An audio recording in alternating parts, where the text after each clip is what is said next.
ಆಗಬಾರ್ದಂತ ಘಟನೆ ಈಗ ಅವರ ಕುಟುಂಬಕ್ಕೆ ಏನು ಪರಿಹಾರ ಕೊಟ್ಟಿದ್ದಾರೆ ಅದು ಸಾಲ್ತಿಲ್ಲ ಅನ್ನುವಂಥ ಕುಟುಂಬಸ್ಥರು ಕೇಳ್ತಾರೆ. ನೀವು ಸರ್ಕಾರಕ್ಕೆ ಈ ಒಂದು ಅಪಘಾತ ನಮ್ಮೆಲ್ಲರಿಗೆ ಭಾಳ ನೋವು ತಂದಿದೆ.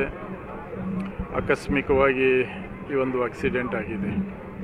ಸೊ ಆಕ್ಸಿಡೆಂಟ್ ಆಗುವ ಅದರಲ್ಲಿರ್ತಕ್ಕಂಥ ಎಲ್ಲರೂ ಕಡು ಬಡವರು ಭಾಳ ನಾನು ಹತ್ತಿರದಿಂದ ಅವ್ರಿಗೆ ನೋಡಿದ್ದೇನೆ. ನಿಜವಾಗ್ಲೂ ನನಗೆ ಕೂಡ ಭಾಳ ದುಃಖ ಆಗ್ತದೆ. ಅವೆಲ್ಲ ನಮ್ಮ ಕೈಯಲ್ಲಿರ್ತಕ್ಕಂಥ ಹುಡುಗರು ಅವರೆಲ್ಲ ಭಾಳಷ್ಟು ಅತ್ಯಂತ ನಿಕಟ ಸಂಪರ್ಕ ನನ್ನ ಜೊತೆಯಲ್ಲಿರ್ತಕ್ಕಂಥದ್ದು. ಇವತ್ತು ಅವರು ಏನು ಸವಣೂರದಿಂದ ಕುಮಟಾಗೆ ಕಾಯಿಪಲ್ಯ ಮಾರಲಿಕ್ಕೆ ಹೋಗ್ತಾಯಿದ್ರು.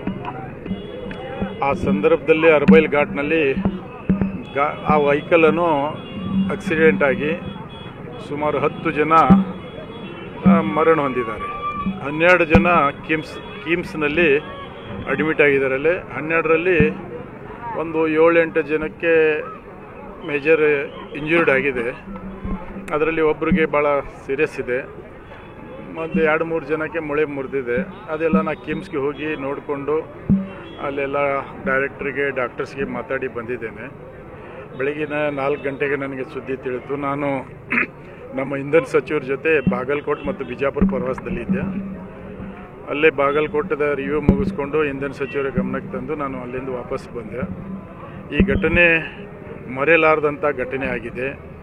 ಇವತ್ತು ಆ ಬಡವರ ಮನೆಗೆ ಇವರೇ ಒಂದು ದೀಪ ಇದ್ದರು, ಆಧಾರ ಸ್ತಂಭ ಇದ್ದರು. ಇವ್ರು ದುಡ್ಕೊಂಡು ಬರಬೇಕು, ಅವ್ರ ಮನೆಯಲ್ಲಿರ್ತಕ್ಕಂಥ ತಂದೆ ತಾಯಿ ಆಮೇಲೆ ಸಿಸ್ಟರ್ಸ್ ಎಲ್ಲ ಬದುಕಬೇಕನ್ನೋಂಥದ್ದು ಇತ್ತು. ಇವತ್ತು ಏನು ವಿಧಿ ಆಟ ಅದು ಯಾರಿಂದ ಸಾಧ್ಯ ಇಲ್ಲ ತಡೀಲಿಕ್ಕೆ. ಅವರ ಋಣ ಮುಗಿದಿದೆ. ನಾನು ಈ ಸಂದರ್ಭದಲ್ಲಿ ಆ ಭಗವಂತಲ್ಲಿ ಪ್ರಾರ್ಥನೆ ಮಾಡ್ತೇನೆ. ಏನು ಇವತ್ತು ನಿಧನ ಹೊಂದಿರತಕ್ಕಂಥ ಆ ಕುಟುಂಬ ವರ್ಗದವ್ರಿಗೆ, ಆ ಮನೆತನದವ್ರಿಗೆ ಆ ಭಗವಂತ ಅಲ್ಲ ಆ ದುಃಖ ಸಹಿಸುವಂಥ ಶಕ್ತಿ ನೀಡಬೇಕಂತೇಳಿ ನಾನು ಅಲ್ಲಾನಲ್ಲಿ ಭಗವಂತನಲ್ಲಿ ಪ್ರಾರ್ಥನೆ ಮಾಡ್ತೇನೆ. ಜೊತೆಗೆ ಕಿಮ್ಸ್ನಲ್ಲಿ ಏನು ಗಾಯಾಳುಗಳಿದ್ದಾರೆ ಅವರು ಶೀಘ್ರದಲ್ಲಿ ಗುಣಮುಖರಾಗಲಿ ಅಂಥೇಳಿ ಅವರಿಗೆ ಕೂಡ ಹಾರೈಸುತ್ತೇನೆ. ಈಗ ಪರಿಹಾರದ ವಿಚಾರದಲ್ಲಿ ಮಾನ್ಯ ಮುಖ್ಯಮಂತ್ರಿಗಳು ಈಗಾಗಲೇ ಘೋಷಣೆ ಮಾಡಿದ್ದಾರೆ. ನಾನು ನಮ್ಮ ಜಿಲ್ಲಾ ಉಸ್ತುವಾರಿ ಸಚಿವರ ಮುಖಾಂತರ ಮತ್ತು ನಮ್ಮ ನಾಯಕರಾಗಿರ್ತಕ್ಕಂಥ BZ ಜಮೀರ್ ಅಹಮದ್ ಸಾಹೇಬ್ರ ಮುಖಾಂತರ ಮತ್ತು ಸಂತೋಷ್ ಲಾಡ್ ಸಾಹೇಬರು ಕೂಡ ದಿಲ್ಲಿಯಿಂದ ನನಗೆ ಫೋನ್ ಮಾಡಿ ಅವರು ಭಾಳ ದುಃಖವನ್ನು ವ್ಯಕ್ತಪಡಿಸಿದ್ದಾರೆ. ನಾವೆಲ್ಲರೂ ಸೇರಿಕೊಂಡು ಹಾವೇರಿ ಜಿಲ್ಲೆಯ ಎಲ್ಲ ಶಾಸಕರು ಮತ್ತು ಹುಬ್ಬಳ್ಳಿ ಧಾರವಾಡ ಜಿಲ್ಲೆಯ ಶಾಸಕರು, ಅಲ್ಲೇ ಪ್ರಸಾದ್ ಅಬ್ಬಯ್ಯರು, ಹಿಂಡಸ್ಗಿರಿ ಸಾಹೇಬರು, ಸಂದೀಪ್ ಸಾಹೇಬರು ಎಲ್ಲರೂ ಬಂದಿದ್ದರು.